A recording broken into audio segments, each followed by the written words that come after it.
Hola, Reddit. Mis padres fallecieron cuando yo tenía apenas 16 años, dejándome una modesta herencia y un sueño, uno que me mantuvo en pie durante todo el duelo y la soledad. Habían trabajado toda su vida para darme la oportunidad que ellos nunca tuvieron, la posibilidad de estudiar medicina. El dinero que dejaron, casi $800,000, estaba cuidadosamente reservado en un fondo para la universidad, administrado por mi tío hasta que cumplí 18 años.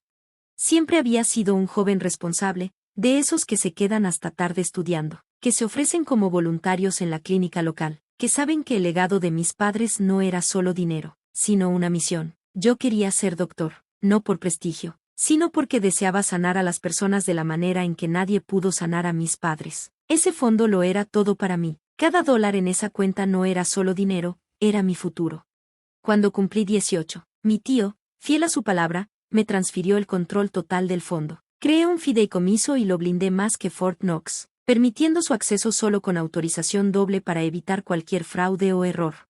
Mi cuñada, Melissa, sin embargo, siempre tenía un brillo especial en los ojos cada vez que salía el tema del dinero. Se casó con mi hermano mayor, Daniel, hace 5 años, y desde el principio supe que era un problema. Venía de una familia adinerada, pero habían quebrado cuando ella era adolescente. Y desde entonces parecía creer que el mundo le debía una compensación por cada incomodidad que había vivido. Melissa era de esas personas que usan ropa de diseñador como armadura, cuidan su Instagram como una agencia de PR de Hollywood y presumen que nació para el lujo. La toleraba porque era familia, pero en el fondo sabía que me despreciaba.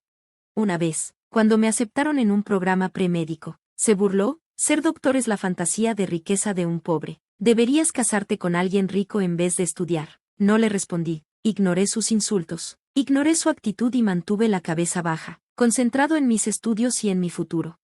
Lo que no sabía era que Melissa me había estado observando en silencio, esperando una oportunidad, y la encontró. Hace unos 3 meses, Melissa se enteró, por medio de Daniel, de que yo tenía acceso total a mi fondo universitario. Yo había hecho una pequeña transferencia para pagar unas colegiaturas, y aparentemente Daniel lo mencionó de pasada. Eso fue todo lo que ella necesitó. Comenzó a fisgar con preguntas casuales: ¿dónde tienes el dinero? ¿Quién maneja la cuenta? ¿De verdad crees que vale la pena la escuela de medicina cuando la gente gana 6 cifras en TikTok? No le dije nada, por supuesto, pero ella tenía un don para manipular. Durante las semanas siguientes aumentó su encanto conmigo, fingiendo apoyo y preocupación. No me engañó, pero tampoco vi la emboscada venir. Entonces vino la llamada.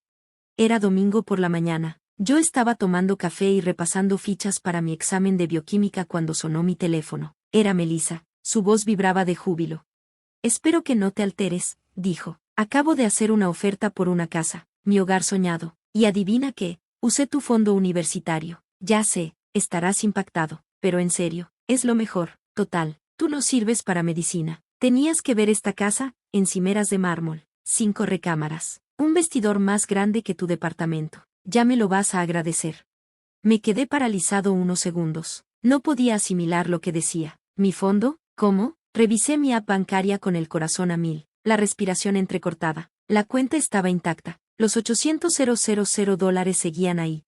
Fue entonces cuando caí en la cuenta: Melissa había intentado robarlo, pero no sabía que yo ya había movido todo el dinero unos días antes a un fideicomiso separado, inaccesible sin autorización biométrica. Lo hice casi al azar, porque me sentí inquieto tras un intento de phishing en mi campus. Moví el dinero a una cuenta mucho más segura en un banco de inversiones. Melissa debió de intentar transferirlo y falló, pero, en lugar de verificarlo, se adelantó y se pavoneó. Me hice el tonto en la llamada. Le pedí detalles. Dijo que ya había firmado los papeles y pagado el depósito pensando que era mi fondo. Mi teoría: falsificó documentos. Quizá manipuló a Daniel para que le diera acceso, e intentó enviar el dinero directamente al vendedor. Pero la transferencia no se concretó, y ahora había un desastre. Colgué sin decir mucho, dejándola en su delirio mientras yo me ponía a trabajar. Hurgué y descubrí todo. Melissa no solo había intentado falsificar mi firma, sino que también me había suplantado con una cuenta de correo falsificada con mi nombre. Incluso contactó a mi banco, fingiendo ser yo, para autorizar la transferencia. Fue torpe, todo era rastreable. Recopilé la evidencia, con cuidado y meticulosamente, y contacté a un abogado. Empezamos a preparar una respuesta. Pero eso no fue todo. Verás, Melissa tenía un secreto, uno grande. Años antes, antes de casarse con mi hermano. Estuvo involucrada en un atropellamiento con fuga. Nunca fue acusada porque el caso se enfrió, pero se lo confesó a alguien, su ex mejor amiga, Tara. Se distanciaron años después, y recordé que Tara me había insinuado una vez que Melissa no era la persona que todos creían. Me acerqué a Tara con la excusa de necesitar información para asuntos legales. Resultó que Tara aún tenía el vídeo de la cámara del tablero. Melissa se lo envió accidentalmente mientras presumía de que se había librado. Así que ahora tenía ese vídeo en mi poder. No solo había intentado cometer fraude financiero, sino que cargaba un pasado criminal que podía destruirle la vida. Aún así, no actué de inmediato. Quería que ella se diera cuenta de lo que había hecho. Quería que sintiera cómo se cerraban las paredes a su alrededor. 2 días después, Melissa volvió a llamar. Esta vez estaba desesperada. La venta de la casa había fracasado. El banco congeló la operación y el vendedor amenazaba con emprender acciones legales porque el depósito no había sido cubierto. Daniel estaba furioso. Al parecer, ella le había asegurado que el dinero era un regalo del patrimonio de mis padres y ahora exigía explicaciones. Melissa, aferrada a una esperanza vana, me suplicó que liberara el dinero. Entonces le dije que lo sabía todo, que los $800,000 estaban a salvo, que su intento de robarme había fallado, que tenía pruebas para enterrarla por fraude, robo de identidad y más. Ella me gritó, me amenazó, intentó avergonzarme vinculando a Daniel, pero yo mantuve la calma y pronuncié 7 palabras que la dejaron en silencio absoluto. Sé lo del atropellamiento. La línea se quedó muda. Y fue entonces cuando todo empezó a desmoronarse. En cuanto pronuncié esas 7 palabras, imaginé el color abandonando su rostro, el pánico al darse cuenta de la magnitud de su situación. Ya no era solo una operación inmobiliaria fallida, era algo mucho más grave. Tenía la pala yo y ella acababa de cavar su propia tumba. Durante los días siguientes reinó el silencio. Melissa no llamó ni mandó mensajes. Ni siquiera Daniel dio señales de vida. Esa calma no me tranquilizaba. Era la calma que precede a la tormenta. No solo esperaba represalias, me preparaba para ellas. Mi abogado ya había iniciado el proceso para presentar cargos formales. Presentamos la denuncia ante el Departamento Antifraude del banco. Enviamos las grabaciones de voz y correos falsos. Y entregamos el vídeo del tablero a las autoridades. Todo estaba en marcha. No era un farol. Pero el siguiente golpe no vino de Melissa, sino de Daniel. Apareció un día en mi departamento sin avisar. Lo recibí y lo encontré demacrado, con ojeras profundas y un sobremanila en las manos. No dijo nada. Se sentó en la mesa de la cocina y dejó el sobre enfrente. Dentro había copias de cada documento fraudulento que Melissa había usado, formularios de autorización falsos, correos suplantados y hasta el borrador de una carta para pedir la devolución del dinero bajo el argumento de que yo había abandonado la carrera. Daniel había revisado su computadora tras la debacle con la casa y lo que descubrió destruyó su confianza, su matrimonio y la fe que tenía en ella. Pero lo peor, confesó, fue que él la había creído. Cuando ella le dijo que el dinero era un fondo familiar compartido, no lo cuestionó, nunca revisó el testamento, nunca pensó que ella mentiría. Esa culpa lo consumía. Me rogó no arruinarla, no por ella, sino por sus hijos. Mi sobrina y mi sobrino tienen apenas 7 y 5 años. Son demasiado pequeños para entender lo que pasaba y no debía pagarlo con ellos. Me suplicó encontrar otra solución, quizá cargos civiles, algún acuerdo, algo que no fuera la cárcel. Le dije que lo pensaría, pero en el fondo ya sabía lo que haría. Esto no era solo por el dinero. Melissa había tratado de destruir mi vida, se había burlado de mis sueños, querido robarme el futuro y reírse mientras lo hacía. Si los roles hubieran sido inversos, ella no dudaría en destruirme. Además, debía detenerla. Si escapaba impune, buscaría a su próxima víctima, confiada en que podría manipular a cualquiera.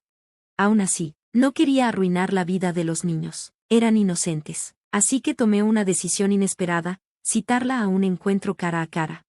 No parecía la misma mujer que conocí. Su maquillaje perfecto había desaparecido, su rostro estaba pálido, el cabello recogido en un moño descuidado y las manos le temblaban mientras nos sentábamos en un rincón de un café público. Quise testigos por si intentaba algo. Ella quiso hablar, pero levanté la mano y dije que yo iba a exponer todo.